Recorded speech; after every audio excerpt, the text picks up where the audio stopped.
আল্লাহ তাআলা কিয়ামতের দিন সাইয়েদনা নূহ আলাইহিস সালামকে বলবেন, নূহ তুমি কি দাওয়াত পৌঁছিয়েছো তোমার উম্মতের কাছে? নূহ আলাইহিস সালাম বলবেন, হ্যাঁ আমি পৌঁছিয়েছি। এবার নূহের উম্মতকে আল্লাহ জিজ্ঞেস করবেন, হে নূহের উম্মতেরা, তোমাদের নবী নূহ কি দাওয়াত পৌঁছিয়েছে?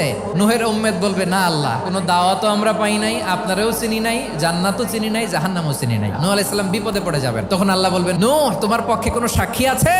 নূহ আলাইহিস সালাম বলবেন, আছে। কে?